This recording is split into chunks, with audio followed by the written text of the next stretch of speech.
j'espère que vous allez bien. Quant à moi, je rends grâce au tout créateur. Alors, dans cette vidéo, nous allons voir le guide complet de comment passer le KYC de Pi Network. J'ai bien dit le guide complet. Donc, nous allons voir en détail comment passer le KYC de Pi Network. Donc, sans plus tarder, je vais reprendre. Alors, une fois que vous ouvrez l'application pour les nouvelles personnes, une fois que vous ouvrez votre application, un instant, voilà, une fois que vous ouvrez votre application,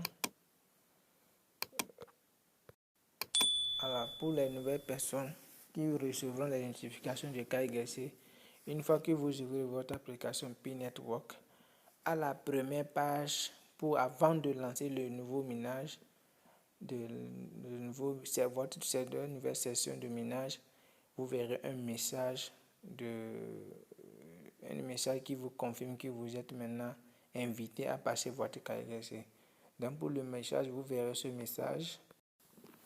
Vous verrez ce message dès que vous voulez lancer votre nouvelle session de minage, si vous êtes invité à passer votre KYC. Donc vous verrez ce message. Félicitations, vous avez été sélectionné pour entamer la procédure de vérification d'identité KYC nécessaire pour recevoir vos PI. Autrement dit, c'est très important et c'est très capital primordial d'ailleurs. Si vous ne passez pas votre KYC, quel que soit le nombre de pièces que vous minez, vous ne pouvez jamais recevoir ces PI.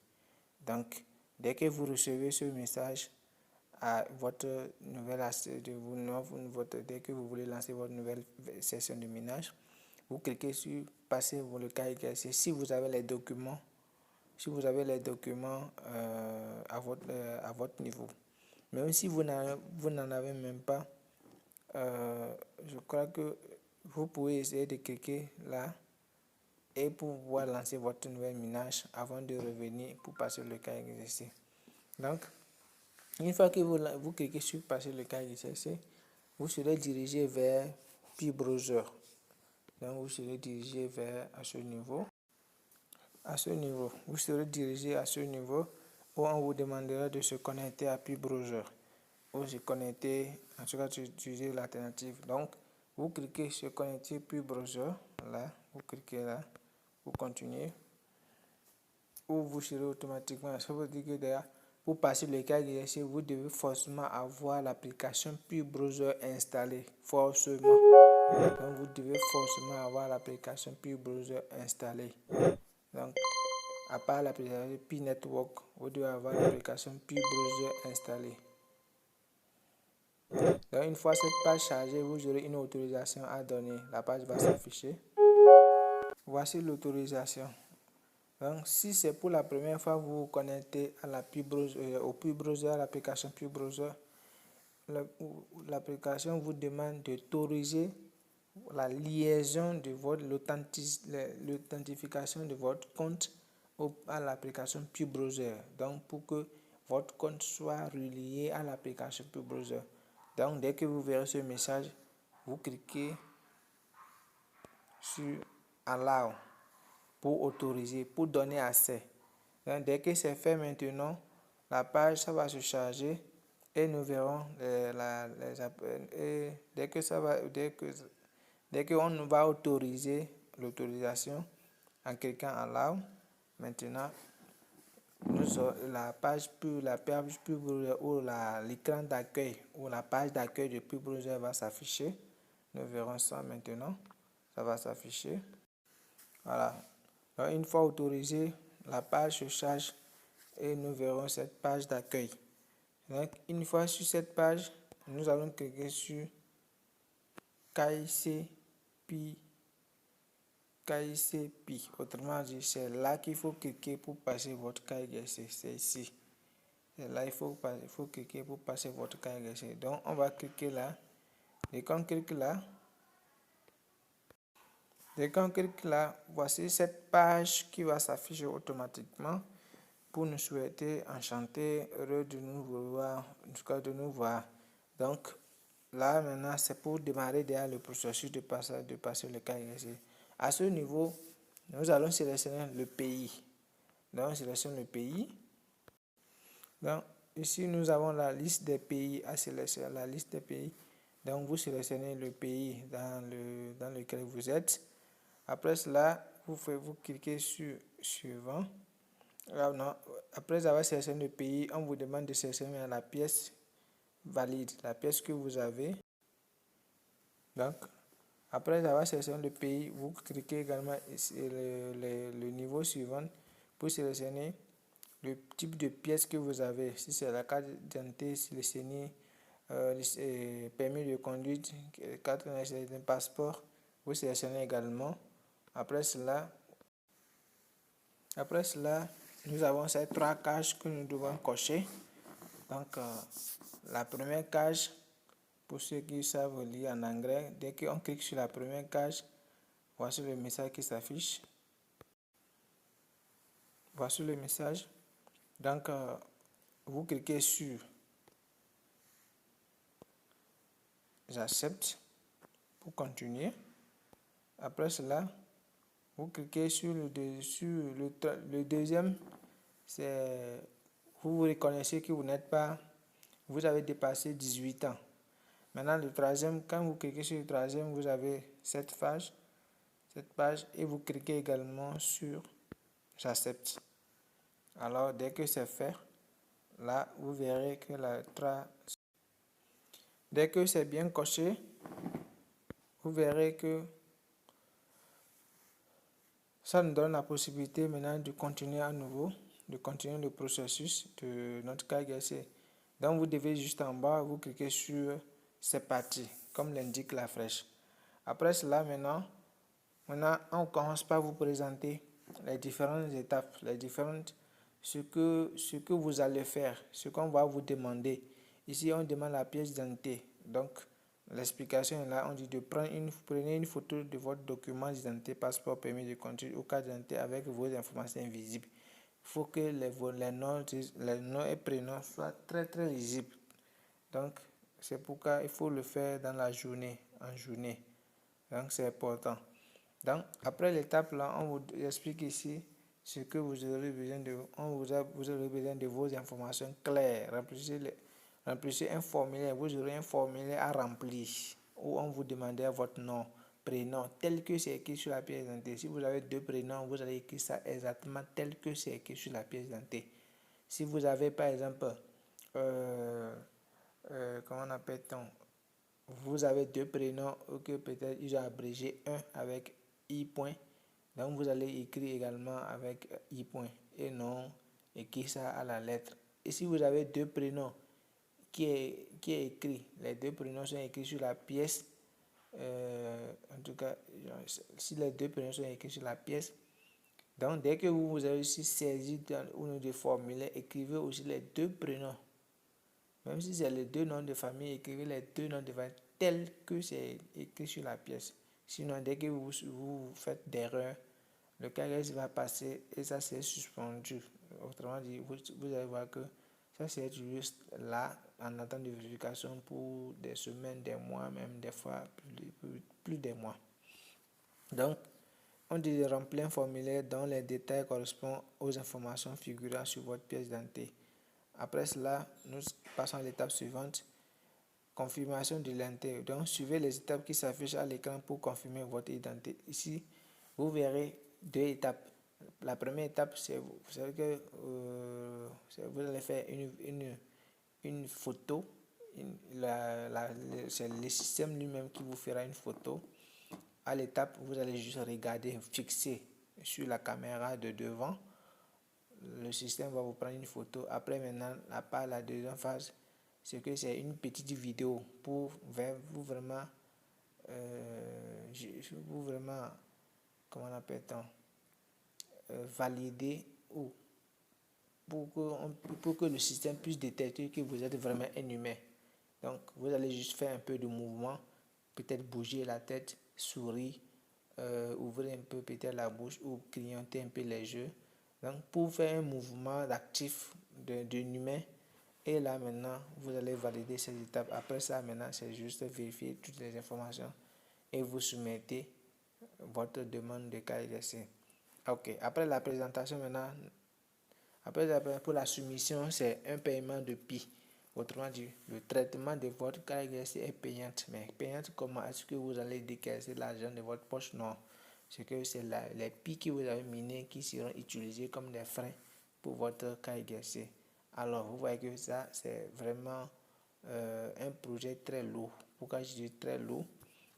Il y a certains projets qui te nécessitent, par exemple, à ce que toi-même tu enlèves de ta poche maintenant pour faire le RKRC. Voilà. Exemple également, je peux prendre il y a plusieurs manières. Par exemple, pour ceux qui minent le Bitcoin Legend, pour faire son KYC aujourd'hui, il faut avoir $6. Pour ceux qui minent plusieurs projets, pour faire leur KYC, il faut récupérer certaines pièces ou certains points en laissant passer à chaque fois la publicité pour pouvoir obtenir ces pièces, ces points. Et maintenant, il faut je sais pas, il faut des pièces, les points, il faut plusieurs points à la fois. Avant d'obtenir, il faut peut-être des mois même obtenir, laisser passer les publicités pendant des mois avant d'avoir le niveau ou la quantité de points qu'il faut avant de passer le KYC. Alors que ceci, non, vous avez déjà les pièces, on enlève juste un dedans. C'est ça qui s'assure, qui serait utilisé comme des frais pour votre KYC. Alors, une fois que vous êtes prêt, on dit un paiement de PI est nécessaire pour faire une demande de KYC. Vous serez facturé une fois que vos PI seront transférés sur le mainnet. Donc, une fois l'étape là, nous allons passer maintenant à l'étape suivante. Là, maintenant, c'est l'étape où on vous demande de prendre la photo de votre pièce d'identité. Donc, ce qui est demandé est qu'il faut que ça soit un bon éclairage et contraste. Il faut que la lumière soit très éclairée. Donc, vous allez ajuster la luminosité de votre téléphone à ce que ça soit clair et non sombre. Donc, vous ajustez jusqu'à 100% pour cette vérification. Après cela, les données doivent être clairement visibles sur la pièce d'identité. Après ça, la photo remplit tout le champ de la caméra. Donc, quand vous allez approcher la caméra jusqu'à votre pièce d'identité, de sorte que les bordures remplissent la caméra. Donc, vous voyez le deuxième niveau où on vous dit non.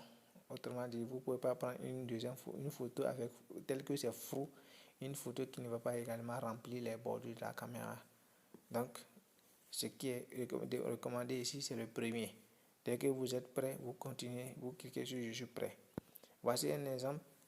Voici également quelques explications avant que vous continuez toujours. Donc, on dit assurer que votre document d'identité est en position horizontale. Donc, vous devez poser votre pièce d'identité soit sur un bureau, soit une table, soit par terre sur un support. Donc, un truc du genre. Et non garder la pièce de façon verticale. Non, il faut que ça soit horizontal. Donc, dès que vous êtes prêt, vous cliquez sur ajouter une photo. Ici. Dès que vous êtes prêt pour commencer, vous cliquez ici ajouter une photo. Donc, voilà. Donc, vous cliquez sur ajouter une photo de face. Vous cliquez là, vous prenez la photo et vous soumettez.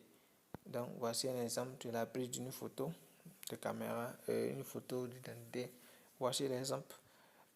J'ai aidé ce fiole et le cas a été passé en moins de 30 minutes. C'est moins de 30 minutes. Je ne sais pas combien de minutes ça a pris, mais c'est en moins de 30 minutes.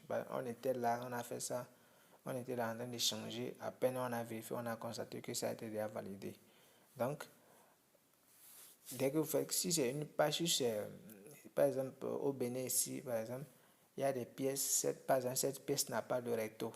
Le recto, non, le verso, je crois. Le verso est vide en quelque sorte. Donc, on fait juste la première phase, c'est fini.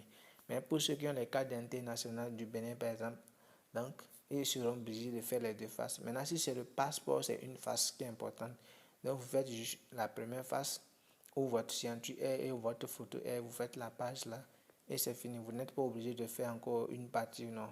Mais quand c'est les pièces qui ont des informations à la fois recto et le verso, vous êtes obligé de faire deux fois en cliquant toujours sur ajouter une photo. Parce qu'après avoir cliqué sur ajouter une photo de face, dès que vous prenez, il y a encore la même possibilité qui vous demande de cliquer sur ajouter une photo également. Donc vous cliquez là, vous faites les 2 photos.